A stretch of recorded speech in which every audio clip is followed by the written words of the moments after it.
This is a University of Otago podcast.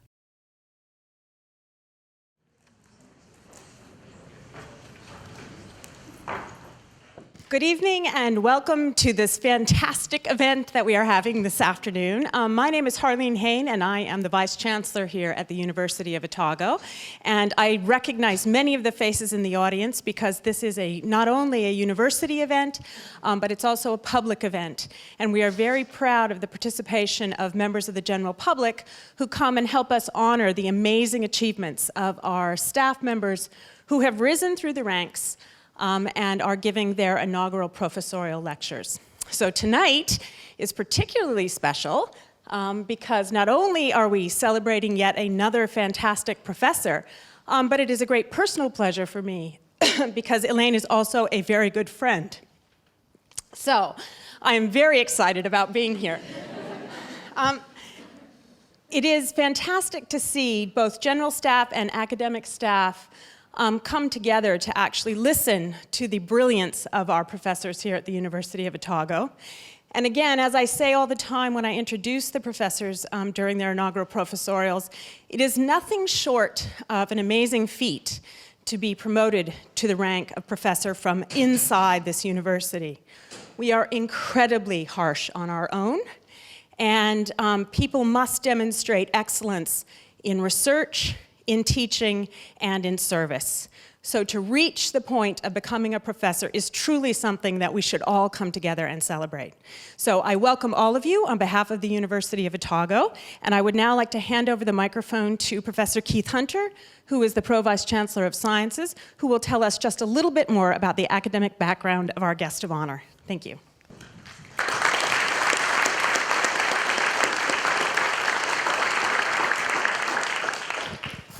Thank you, Vice-Chancellor, and kia ora tātou, everybody. It's great to see such a pleasing turnout. Like the Vice-Chancellor, I take great pleasure in these events, and I get the lucky job of introducing each of the speakers. So, Elaine was born and raised in the deserts of West Texas, and there'll be a bit more about that later. And she graduated with honours in psychology from Trinity University in San Antonio. And then for a little while, she went to work in a patent translation firm as a copy editor. And I guess she must have got sick of that. And she decided she needed to go back to school. So she then completed an MA and PhD at Emory University in Atlanta, Georgia. She first came to Otago in 1993, although she bounced back to the US for a little while, for a few years, 2001 and 2004. But obviously, the attraction of the United States had paled in relation to Dunedin, and she came back to the University of Otago, where, of course, we're really pleased to have her. They say that necessity is the mother of invention. And in Elaine's case, she has an alter ego, which is called Mama Elena. And the story behind this is that, of course, she grew up in Texas, and ate Mexican food every day, as you do when you're in Texas. And then she arrived in New Zealand in the early 90s, and she quickly found that tortillas cost $1 a piece, or $1 in New Zealand terms, and that was something she couldn't afford on her New Zealand lecturer's salary. So she had to learn how to make tortillas. And I understand that there was quite a bit of trial and error went into this, but it's obviously quite successful because she now has a YouTube channel called Mama Elena, and you can look it up and you can watch her making tortillas and other Mexican delicacies. And I have had a look at this, and it's real fun to watch. That's one of the pleasures of introducing the speakers at these lectures is I asked them for a personal anecdote, and the instructions are always, if I don't like the anecdote, then I'll make something up, which I have not yet had to do, so that's great. So, all joking aside, Elaine, congratulations on your richly deserved promotion to Professor, and I now invite you to present your inaugural lecture.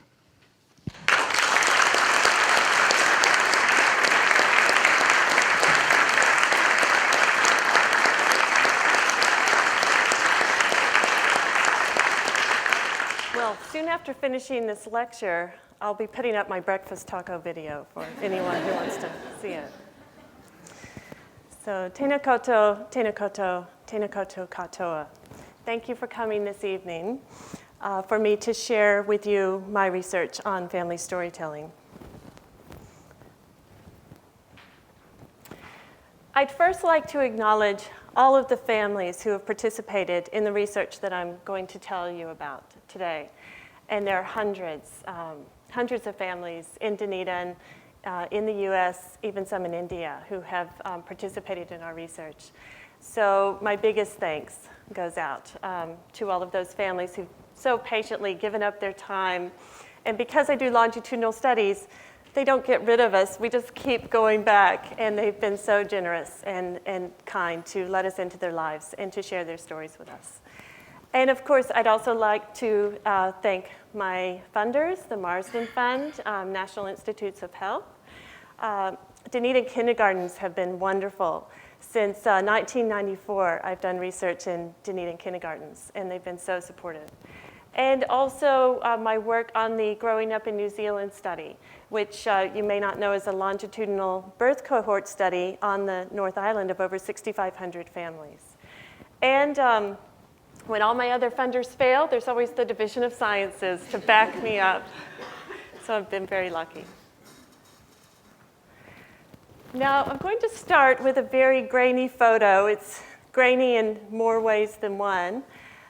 First of all, because it's in West Texas, circa 1968, when I was 3 years old.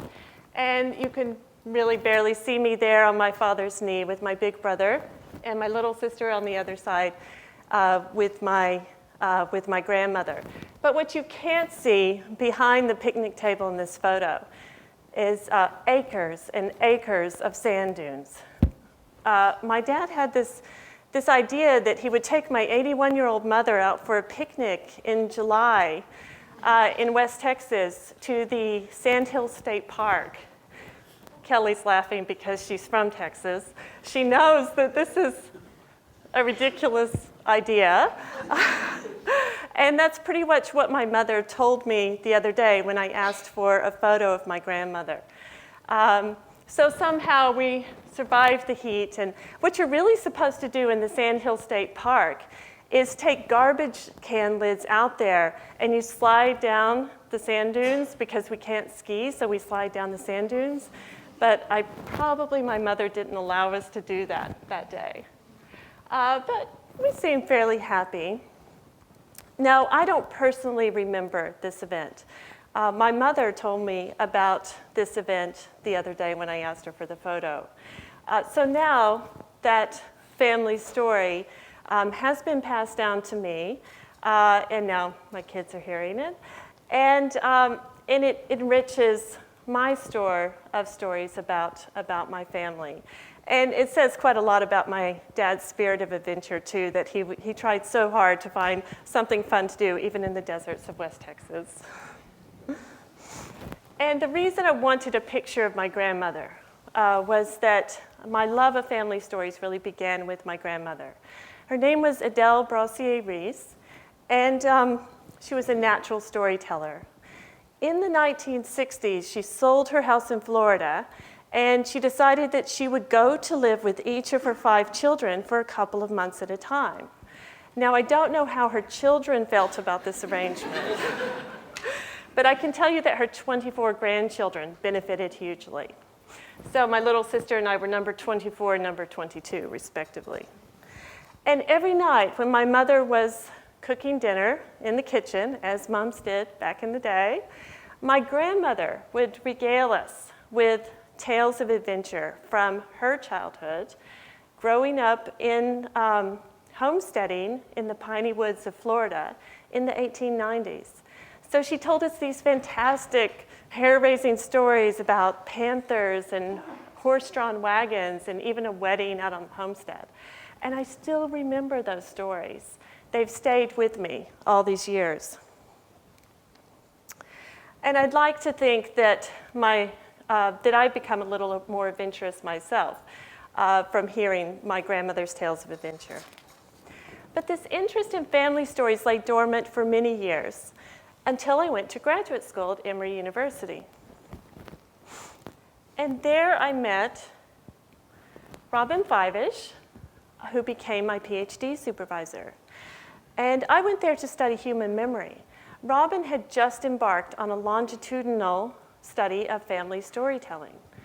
And it was a revelation to me that I could turn my love of family stories into something that I did for a job. And indeed, it has become my life's work. So I'm extremely grateful to Robin for over 25 years of steadfast support and encouragement, and I still collaborate with her to this day. So this interest in the way families socialize children through narratives didn't originate with Robin. Her supervisor at City University of New York was Catherine Nelson, who is well known for her work on autobiographical memory and narratives. I like to call her my academic grandmother, and she's okay with this. And she's been extremely inspirational to me and had a huge influence on my thinking in the course of my career. And her theories of the way that language shapes children's thinking is influential. It's inspired me and many other researchers in this room. Now, I didn't personally know her supervisor at Yale University Child Studies Center, Bill Kessin, but he was an influential scholar of child development who really foreshadowed the important role of culture in child development with his 1979 article, The American Child and Other Cultural Inventions. And Kessin also had a keen interest in shaping policy to help the lives of children and families. And that's an interest that I share with Bill and that I'm fortunate enough to be able to play some part in through my work on the Growing Up in New Zealand study, which is aimed at informing policy. So Kessin, in turn, was supervised by Kathy Maria Wolf, who came to work at the Yale Child Studies Center. And she had worked with Charlotte Bueller and with Jean Piaget. Now, all of you will probably be familiar with Piaget's name. He's had an astounding influence on contemporary views of how children think and learn. But not as many of you will have heard of Charlotte Bueller, because she was in some ways overshadowed by her more prominent husband and former PhD advisor, Carl Bueller, who was a famous linguist and one of the founders of the Würzburg School of Psychology. So Charlotte Bueller conducted influential lifespan studies of development, and she was known to some as the founder of humanistic psychology. Vygotsky even followed Bueller's work on infant development and is said to have shaped his own theory of the parallels between infant cognition and the inventiveness of chimpanzees based on Bueller's ideas. I discovered recently that she even conducted a diary study with over 100 adolescents, and that led to her notion of the importance of purpose in life. And that's an insight that I'm finding relevant to the work that I'm doing now in adolescent identity development that I'll tell you about in just a minute. So of course, my mentorship into academia didn't end with my PhD. And two very important people, mentors for me here at Otago, have been Harlene Hain and Jeff White. And I'm indebted to them in so many ways for their intellectual and personal support. Just from Jeff encouraging me to write my first Marsden application, to Harlene helping me set up my child development lab, editing my papers, and even lending me maternity clothes. We were wondering if the third year students would notice that there was sort of this departmental set of maternity clothes that just kept reemerging.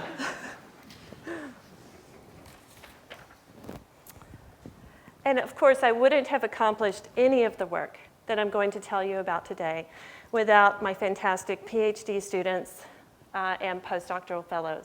So the first two lines are the ones who've finished and broken free.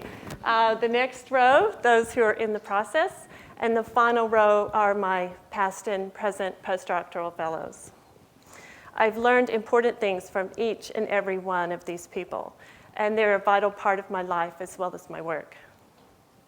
And I've been so proud to see all of them going on to interesting jobs, whether it's in academia, like Karen, Emily, Allison, and Brenda, or some of them have gone on to be clinical psychologists, Kate and Amy, or as researchers, so Rhiannon Newcomb, Chin Yan, and Federica Artioli. And of course, there's Gabe, the lone guy, who did his research on children's imaginary companions, and then has gone on to work as a researcher for Facebook, so go figure. And my master's students, too, have gone on to valuable work as policy analysts at the Ministry of Social Development and the Ministry of Education. And some of them have gone on to PhDs or work as clinical psychologists. I'd like to thank all of my collaborators, both in this department, in New Zealand, and overseas, for their considerable research acumen, but also because they're fun and interesting people to work with. And I'd like to thank the people who really keep this going. That's Sarah Jane Robertson, who's a research fellow, Donna Anderson, and Sandy Sullivan, who've worked as research assistants over the years. And they just keep us all doing what we need to do, and they have transcribed literally thousands of conversations between parents and children. So I've got some more thank yous at the end, but first I better tell you a little bit about my research. So why are family stories important? Well, they're important because they connect us to those that we're closest to. So in my book that just came out, I talk about how family stories sustain us. They teach us, they protect us, and they join us to others.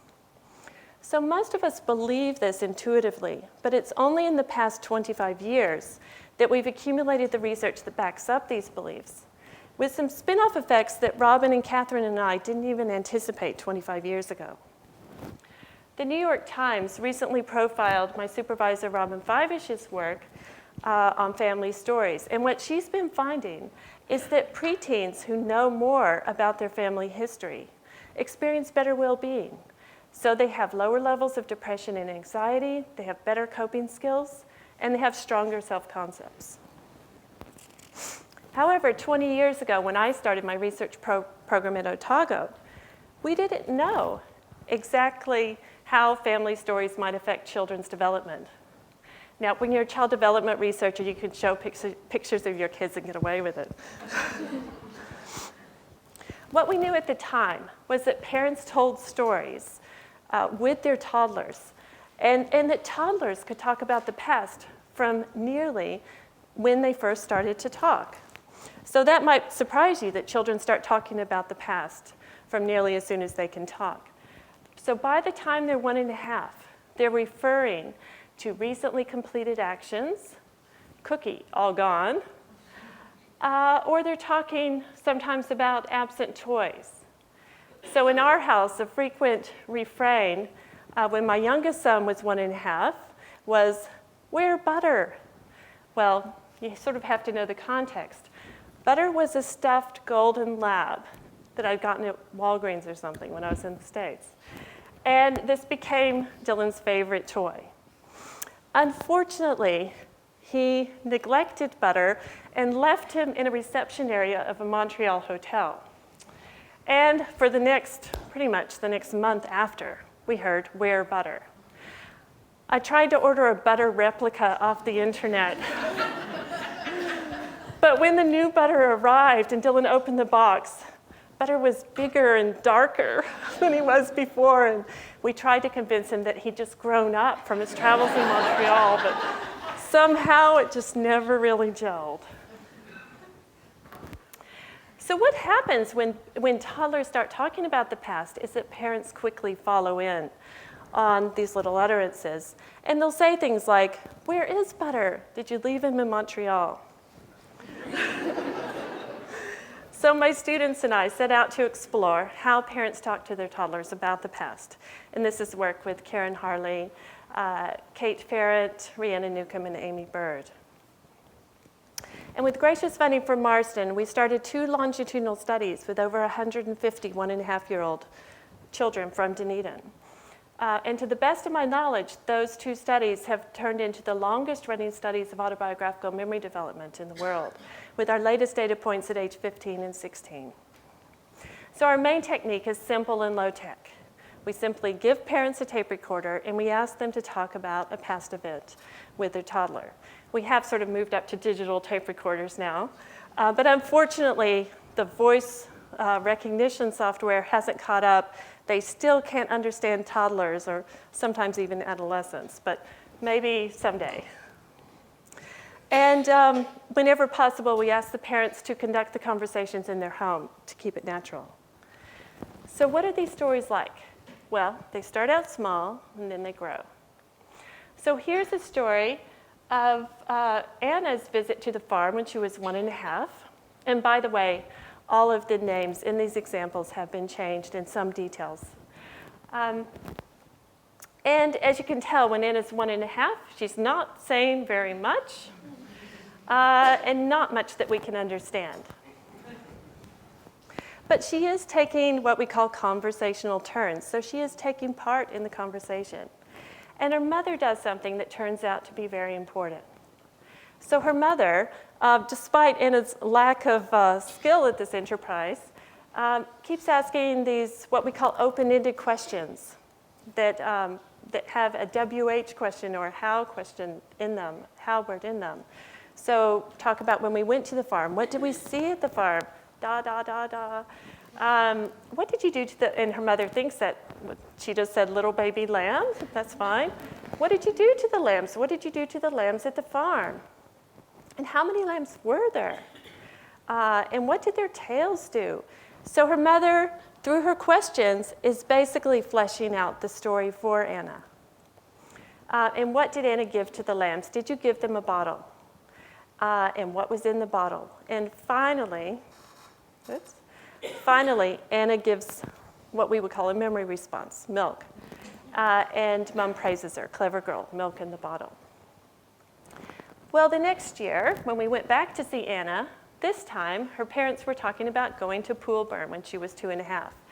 And you can see that Anna is producing more in the way of words that we can understand and even some memory information. And you can also see that her mother is still very consistent in the way that she's having these conversations, giving lots of information and using a lot of these WH questions. Who went to Bueller? What did Mommy have to do? What was Mommy doing in the car? I love that. Doing your essays. Not quite sure what Mommy was doing with the essays, but anyway. And then Mom wants to talk with her about something that she didn't see, something that she did with her dad up to the hills. It was something special. She does know that. And Anna doesn't really produce the answer that she was looking for. So her mom just says that you saw some wee lizards. And you can see that Anna gets a little pronunciation practice in here. She first says lizards, and then Mom tries again lizards, and Anna says lizards. So what we found when we looked at this over time was that the moms, and by the way, I have done research with fathers as well when I was at Emory, and we found that mothers and fathers didn't really differ in the way they talked about the past with kids. So in this study, we have only moms. But when mothers gave those open-ended questions and praise and all of that good stuff, by the time their children were 3.5, those kids who'd received more of those open-ended questions gave longer memory narratives to a researcher. And what we think is happening is when you ask those WH questions, it's helping the child to put their memory into words, to give voice to the memory. Now, this is a little narrative from Jake, who gave one of the best narratives at age 3.5 about going to a parade at Forbury Park. And what you first see is that they're producing a lot more information by 3.5. And remember, this is with a researcher who isn't really helping them along. So he talks about a dragon and horses. He really wants to say a lot about the horses. But the other thing that you'll notice from this example, it's not just about what was there or what happened, but Jake is emphasizing some things over others. So because he's so interested in the horses, he's saying that lots and lots and lots and lots of them were there. And that there was this thing that was real scary, and we didn't go on it because it goes way up high. And the other cool thing that Jake is doing is that he's talking about what didn't happen, but I didn't go on it. And what could have happened, it nearly got me, that horse. And he's talking about what might happen in the future. When I'm a bit older, then I might go on that thing that goes way up high. So you can see it's not just about memory anymore. It's about what the event means to him and what he thinks you might be interested in. So that's pretty much what we found in the early years, is that, and we call this rich reminiscing that the parents are doing when they're asking those open-ended questions and praise, that the mothers who did more of that had kids with better memory skills, better narrative skills, early literacy skills, stronger self-concepts. And in one study with Mele Tomoipeo when she was a postdoc, we even found that it helped children's theory of mind. Now, in these studies, we weren't just following children over time in a naturalistic way. When we suspected that rich reminiscing was a good thing, we also started doing what we call an intervention, where we actually coached some mothers in using these rich reminiscing techniques and compared their children to children of mothers who were just talking in their normal way. And in that study that Mele participated in, we found that the kids who started out the study with the low language skills, when their mothers used rich reminiscing, their kids actually had better theory of mind by the time they were 3.5. And in particular, they had a better understanding of the process of knowing and remembering. And we think this is because when mothers use rich reminiscing, they're also talking about how you engage in this process of remembering and how you know what you know. So here's an example of Anna again at the playground when she's 4.5 at a new playground. And you see a lot of consistency. She's providing more information. But her mom does something a little bit different. She's talking about, oh, so even though they were both there at the playground, I don't remember that part. That even when you're both at the same event, you have a privileged perspective on that event. And then Anna wants to talk about how her friend Emily found a stinky part of the playground. And her mom says, oh, that's how she knew it was stinky, because she went on the slide and she went through the stinky part. We'll get to some more interesting examples here. So the rich reminiscing turned out to be a good thing for kids. And in one study, so rich reminiscing is mainly about parents and children talking about events that they both remember. But family history is about more than just the things that you remember. It's also about the stories that are passed down to you. And in one study that I did with Harleen Hain and Shelley McDonald, we found that when parents talked with their children about the day that their children were born, which of course the children can't personally remember, but is a very important event because it's the beginning of their life story, that Maori moms actually talked about the birth stories in a much richer, more detailed way than the European moms. Now, all parents talk about the birth of their children in a detailed way, but the Maori moms' narratives were so rich that I actually couldn't even fit them onto a slide. So I'll go over into a couple of slides here. This is Hemis' birth story. And what is interesting here is that Mom is talking about things that happened before the birth. She's talking about the people who were there. And she's also, one thing that we found is that the Maori moms are specifically talking a lot more about time and when everything happened and in relation to everything else that happened. They get a little off track talking about meconium. Hemi gets a little off track because she's explaining it that he did a poo inside Mummy. And so Hemi's like, I did a poo. And then you can see he's like wondering if Daddy did a poo. Mom's a little more interested in talking about when everything happened and when they finally got upstairs to the ward, and this goes on and on and on. I couldn't even fit it all. There are 15 more turns that I couldn't put on the PowerPoint, but she ends it in a lovely way. You were a good boy, and you slept all the time, a good baby. So we think that these birth stories are really important for setting the stage, starting the life story of the child, even though they don't personally remember this. European moms' birth stories are really lovely too.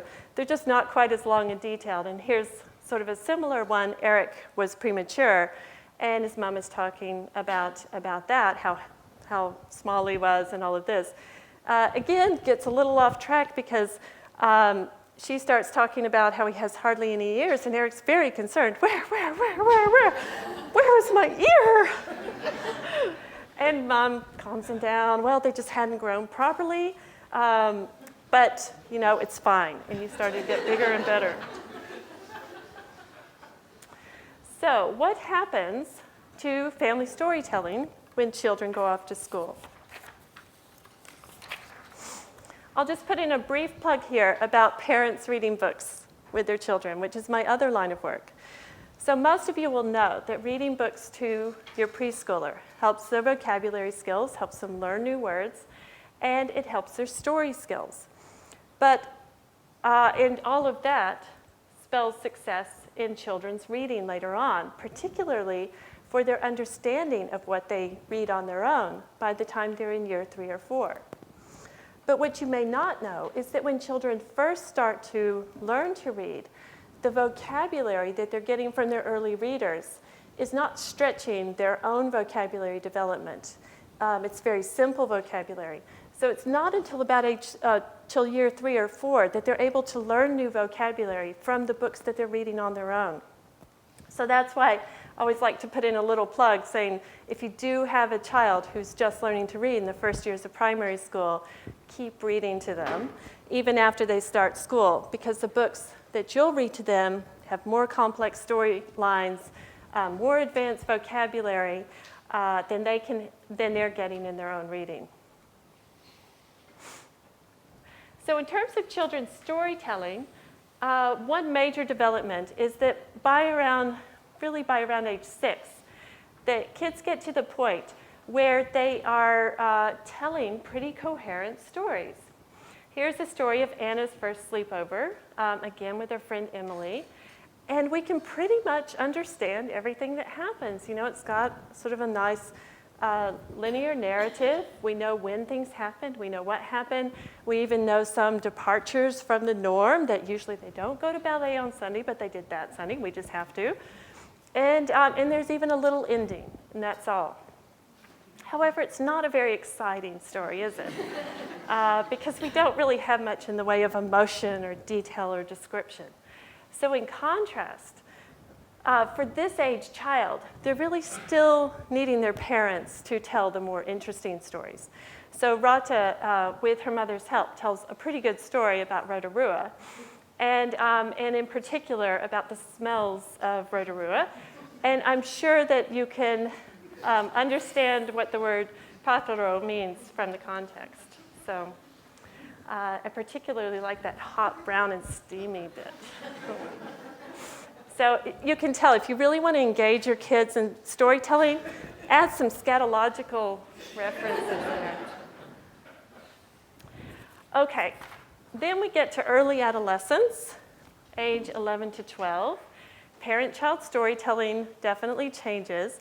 And for some parents and kids, it sort of turns into a bit of a jungle because it gets a lot more negotiated, a lot more emotional. But for other dyads, it turns into this really lovely collaborative storytelling. And I'm going to rely on Anna again to show you an example of what I call reminiscing of the highest order. Because what they're doing, Anna and her mom are talking about their trip to Dream World, which happens to be the week that they went on holiday was the only week it had rained at Dream World for almost a year. And they just tell a really nice story together. But what you can see, in contrast to the earlier examples of Anna, is that she's now leading the storytelling. She's starting the conversation. And Mom is just sort of chiming in, supporting Anna's story. but she's not leading it in other directions. And it turns out that this is definitely the best way to do it. If you have a young adolescent, to let them tell the story, and you can be the backup. But if you start directing things too much, they will just pretty much stop the conversation. So she tells a really great story, lots of detail about all the animals, what was funny, some cool things that happened. Pretty much goes along like that. But then Mom does step in at the end. And this is where preteens still need parents' help. Because what happens is they start talking about the last day when they went to Bribey Island. And Anna says we swam in the sea. And Mom sort of jumps in here, and it was warm. A sort of implicit contrast to Dunedin beaches, perhaps. And it didn't rain there that day. No, it didn't rain that day. So now Anna's responding, Mom, it was our nice day. And Anna says Saturday, the day before we went home. And it turns out this is really important, putting that positive spin on what could have been quite a negative event. You know, the only week they go to Dream World and it rains nearly the whole week. And Mom pulls it to this nice positive resolution. And what we're finding is that the parents who do this with their kids, when they're age 12, that those kids go on to become teenagers who have better communication with their parents, who trust their parents more, and who are less alienated from them and from their peers, which is pretty much what we want for all of our 16-year-olds, isn't it? And as a bonus, if your parent is a rich reminiscer, it turns out in work with Harlene Hayne and Shelley McDonald and Fiona Jack, that it turns out that as an adolescent, you actually have earlier memories as well. So your personally remembered life story starts at a younger age if your parent was a rich reminiscer. All right, then we come to the teenage years. And yeah, it's pretty much a black hole for us in terms of parent-teen conversations, because we haven't successfully gotten teenagers to record conversations with their parents. So we've tried a couple of different ways. In both ways, only about a third of them end up doing it. And as far as we can tell, that third of teenagers, they don't really differ from the 2/3 who won't have a conversation with their parents in any discernible way. So we're not quite sure what's going on there, only that we're going to have to get more inventive in our methods. So what is happening with teens? So in stark contrast to how they don't want to talk with their parents, they come into the lab and tell us extremely detailed life stories. And in fact, one life story that we've collected is a 50-page long transcript. So I'm sure part of their willingness to engage is that we have a fantastic team of interviewers who hang on their every word. And there's no judgment or evaluation. So perhaps parents could learn something from this if they want to have more detailed conversations with their teenagers. So in a new study funded by Marsden that we're doing, that we started a few years ago with Chi Wang at Cornell, and that's Helena McAnally, Tia Neha, Chin Yan, and Ella Miftari, we were responding to Professor Tilman Habermas's idea that it's not until about age 15 that adolescents get what he calls a life story.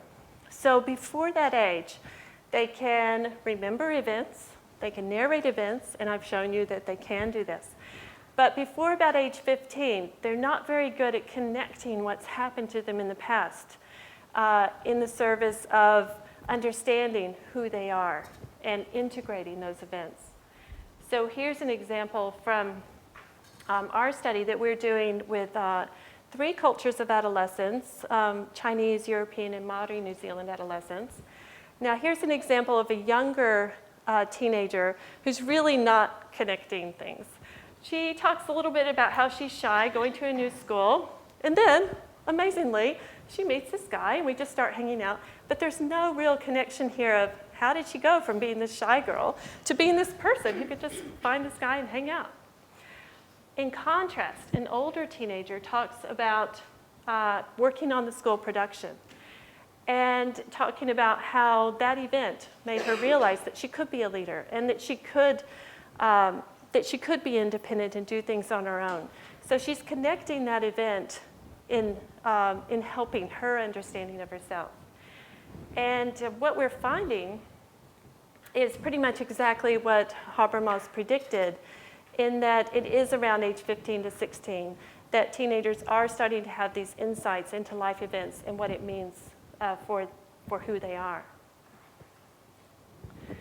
And in that same study, well, you might ask, why does it matter how well you tell a life story? Well, as adults, when we tell more coherent, connected life stories, we experience better well-being. So we have lower levels of depression, we have better life satisfaction, and we have higher self-esteem. So we wanted to know, at what point do adolescents benefit from these connections that they're making in their life stories in terms of their well-being? And what we're finding so far is that with the younger teenagers, the 12 to 14-year-olds, the 15 to 17-year-olds, they're really not benefiting from their knowledge in the life story in terms of their well-being. So even the 15 to 16-year-olds, you would think, oh, well, they're starting to make those connections, but it's not translating somehow into their well-being. So it's really not until age 18 to 20 that a more coherent life story translates into better well-being, into lower levels of depression and higher self-esteem.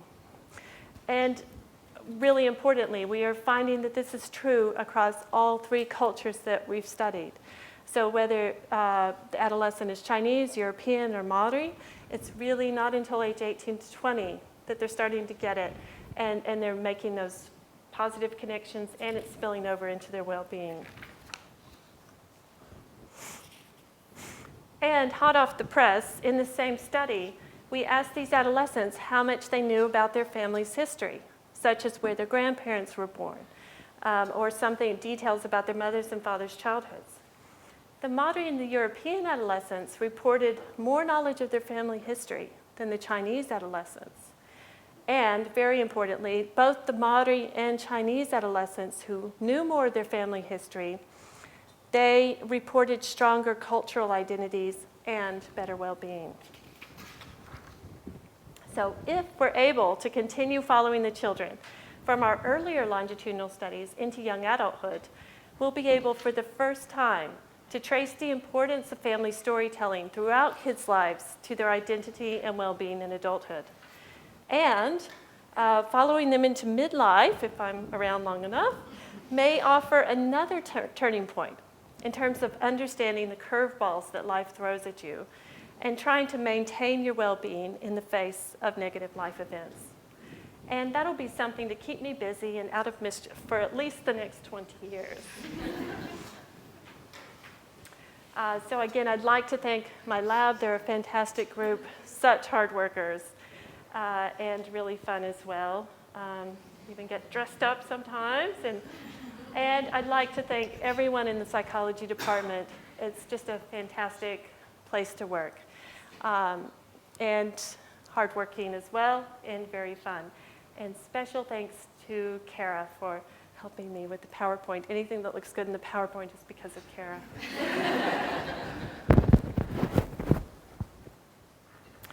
And I'd like to thank the Craven's Cruise clan, my whānau, my friends.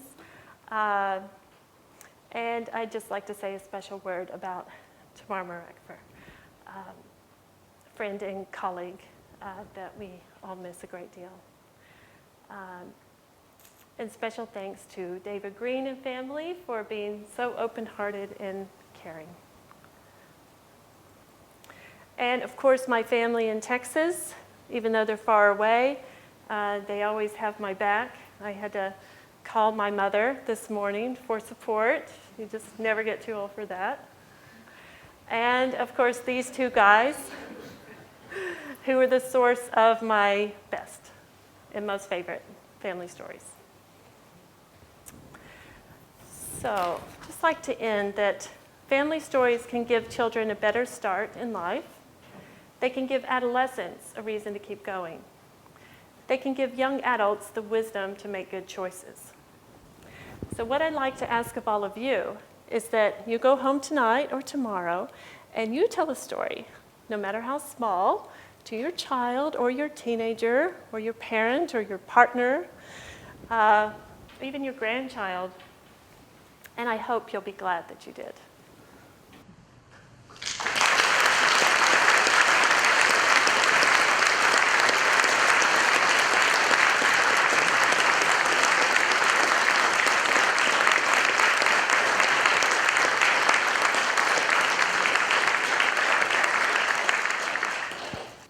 Thank you, Elaine. That was terrific.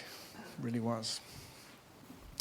My name is David Bilkey. I'm the head of Department of Psychology, where Elaine works. And I'm going to tell you a story, but there is some audience participation.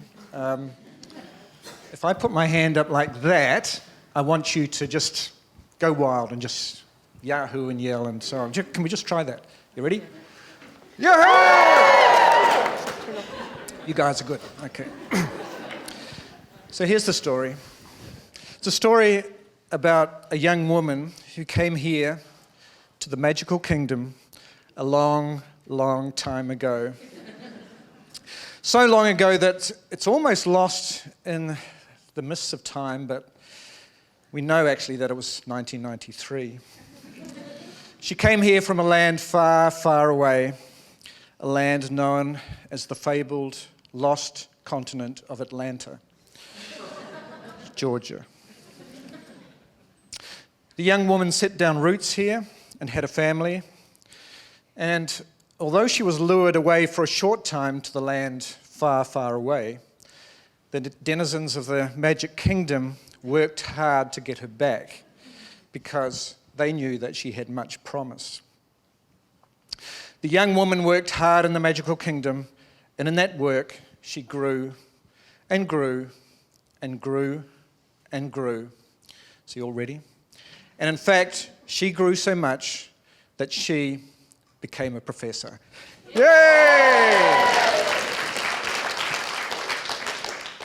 The end. Well, in fact, I'm sure it's not the end at all. But. So that, in a nutshell, is really the story of Elaine's progress as an academic. In the course of her still relatively short career, she has grown so much as a researcher, a teacher, and as an academic. And we saw the results of that in her talk tonight. She's a researcher who's internationally prominent in her field. She's over 60 peer-reviewed publications to her credit, and recently a sole-authored book just out. Over and above that, her work has been very influential in contributing and influencing policy development, and she has worked hard and succeeded in having an impact through outreach into her community. And again, as you would have gathered from her talk tonight, Elaine has a reputation as a great supervisor, a great teacher, and mentor for all her students, and particularly for the Maori and Pacifica students. She's an enormously valued member of our department, thoughtful and always guaranteed to provide wise and fair comment. Elaine, your work on sharing stories is really important, not least because you've been able to show that a cultural tradition that dates back to prehistory is still so important right here and right now. You've reminded us of the importance of stories. And just a quote from the author, Erin Morgenstern, "You may tell a tale that takes up residence in someone's soul, becomes their blood and self-purpose. That tale will move them and drive them, and who knows what they might do because of it, because of your words. There's magic in that.